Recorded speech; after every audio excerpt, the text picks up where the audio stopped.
Bonjour Yann, mon plaisir. Bonjour Gilles Desgras. Dites-moi, comment peut-on avoir une dette fiscale et sociale de 22 millions d'euros? Ce chiffre ne correspond aucunement et n'a jamais été à aucun moment une réalité.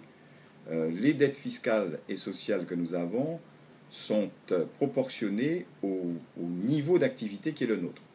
Nous sommes une entreprise qui a près de 1500 salariés, nous avons près de 120 millions d'euros de chiffre d'affaires, nous versons plus de 54 millions d'euros de charges de frais de personnel par an, et bien évidemment, les chiffres que nous avons d'ailleurs, vous savez, les entreprises, même quand elles sont dans leur activité et qu'elles sont à jour, elles ont d'une certaine manière toujours des dettes sociales, puisque quand vous faites la déclaration, vous n'avez pas encore payé les sommes sur lesquelles vous êtes redevable. Et donc il y a un volume de dette qui est un volume courant qui est lié au volume d'activité. Et puis il y a des retards dans les paiements, ce qui est vrai, nous avons des retards de paiement. Nous avons d'ailleurs ces retards qui s'étaient aggravés au lendemain de la crise de 2009, et nous avons depuis largement rempli nos obligations, puisque nous avions pris des engagements de remboursement avec ces organismes. Donc nous en sommes là aujourd'hui. La question est de savoir pourquoi cette information qui était connue et qui n'a jamais été cachée, puisque vous-même, la presse, vous étiez fait le relais des difficultés que notre groupe avait rencontrées, notamment en 2009 et en 2010. Pourquoi ces informations sont-elles aujourd'hui utilisées en ce moment précis? Au moment précis où nous répondons à une consultation sur un appel d'offres dans une situation monopolistique qui est celle des casinos, puisque vous savez que le monopole des casinos est détenu par M. Ernoul, Henri Ernoul, sur la Martinique, la Guadeloupe et la Guyane, et qu'il y a une véritable omerta dans cette profession, et que personne ne répond aux appels d'offres, et que aujourd'hui la collectivité s'était trouvée dans l'obligation d'accepter les conditions que voulait lui dicter M. Ernoul, comme ils ont quelquefois l'habitude de le faire, ce genre de personnage, ou bien de trouver une solution alternative.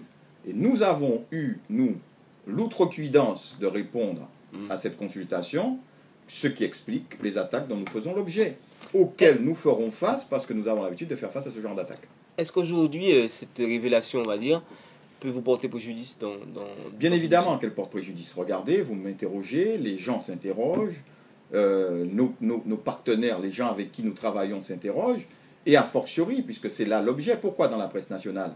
Et a fortiori, les gens qui ne nous connaissent pas, qui ne savent pas qui nous sommes, qui ne savent pas ce que nous représentons, qui ne savent pas comment nous sommes engagés dans l'action économique et de ce département, eh bien ces gens-là peuvent à distance avoir un jugement négatif sur nos activités et sur notre groupe. Donc c'est ça l'objet. Bien évidemment que c'est la volonté de nuire, et bien évidemment que ça nuit. C'est la raison pour laquelle nous répondons dans la transparence à ces attaques.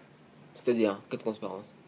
Je donne très clairement les motivations qui conduisent à ce qu'aujourd'hui, de telles informations soient utilisées et la manière dont elles sont utilisées qui illustre parfaitement les objectifs. Et quand je dis cela, j'en ai la preuve, parce qu'il y a un dénommé M. Pierre Palu, qui je crois est le directeur juridique de M. Ernoul, qui a officiellement, après l'avoir tenté de le faire officieusement, demandé des informations qui sont des vrais de caractère public, et donc ça ne me gêne pas, sur notre groupe, dans le but évidemment de les utiliser. Et c'est ce qu'ils font aujourd'hui.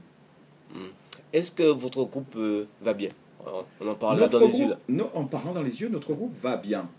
Il a eu des difficultés comme beaucoup d'entreprises en Martinique. Vous savez, monsieur Desgras, que les entreprises en Martinique, 70% des entreprises ont aujourd'hui des difficultés pour faire face à leurs charges sociales et sont en retard, pour utiliser le terme, ce qui représente 850 millions d'euros et 1 milliard à la Guadeloupe. Donc c'est une situation réelle. Vous savez qu'il y a un tout petit nombre d'entreprises qui, à la Martinique, ont accès au crédit. Je crois que c'est 1500 entreprises. Sur 30 000. Sur 30 000 à peu près. Ouais. Donc c'est très peu d'entreprises. La plupart des entreprises n'ont pas accès au crédit. Ce qui signifie qu'on a tendance à renforcer une situation de fait, de concentration dans ce département, de concentration des moyens, de concentration des finances, de concentration, je dirais, de la possibilité d'entreprendre dans ce département. Alors, c'est vrai que là aussi, ce combat que je mène depuis des années, ce combat qui fait que je dénonce l'attitude des banques, qui fait que je dise que les banques ne font pas leur travail en Martinique, elles ne le font pas parce que c'est vrai aussi, le contexte dans lequel elles évoluent ne leur permet pas. Mais c'est aussi une question de volonté. y compris de volonté, quand on sait qu'on ne peut pas, de demander aux autorités de modifier les règles pour faire en sorte que l'on puisse. Mais aujourd'hui, de fait, ce dysfonctionnement que je dénonce est prouvé. Et je l'ai dénoncé en portant mon dossier personnel devant la médiation du crédit. Je l'ai dénoncé auprès des autorités quand j'avais un peu l'écoute et l'oreille de ces autorités. Et bien évidemment, ça ne plaît pas. Et je pense que, d'ailleurs, tout ceci non plus n'est pas étranger à l'attitude de ces organismes à mon égard. Mais je ne le fais pas seulement parce que j'en suis intimement convaincu.